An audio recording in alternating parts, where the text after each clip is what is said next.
We had a small home that we purchased in 1993. We lived there several years, so we figured out what we were going to do.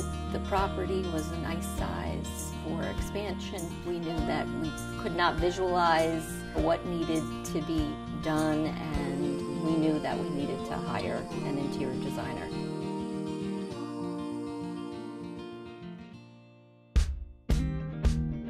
Bob and Dwayne's shop was across the street from the post office. They had this little porch that they would put beautiful pieces of furniture. I admired them from afar for many months. Instantly when we saw the architecture, we knew right away that a French sort of a country feel was what they were looking for. The one room that really stood out in terms of what they wanted was the parlor. We had traveled quite extensively before we started our family, so we kind of did have a certain look that we were drawn to, and so it was like a more old world European feel. So the parlor itself, when you're sitting in it and the way we've arranged the upholstery and the chairs, it really provides a very intimate setting. One of the first design elements of the parlor was the Aubusson rug. Probably the carpeting is my favorite. When we saw that, it took my breath away.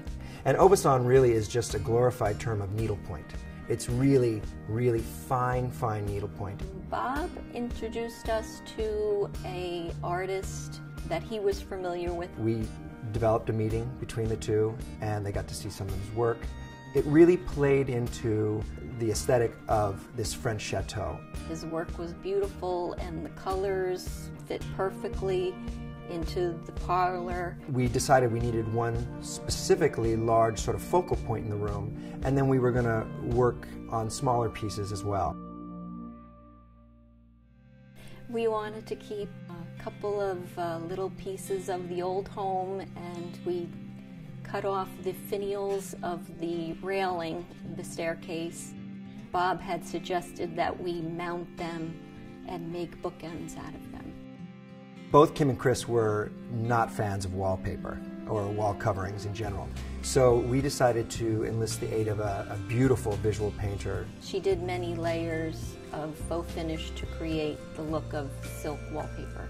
The furniture in the parlor, we knew that it had to have sort of a level of sophistication, but at the same time be very comfortable. We're able to sit and face each other.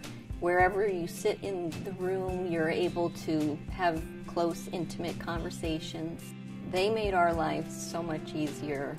My youngest daughter at the time was in first grade, so dragging her around to stores and trying to find furniture was not an option. Building a home for the first time was a monumental task. By the time we reached the point where we needed to pick out color and window treatments and carpeting and furniture, we were exhausted. Thank God we hired a designer. Are you a social media darling? Do you like to hang out on Facebook, Twitter, Pinterest, or even Tumblr? If so, you can check us out at all those places, or of course you can just click subscribe right here to see what we got going on.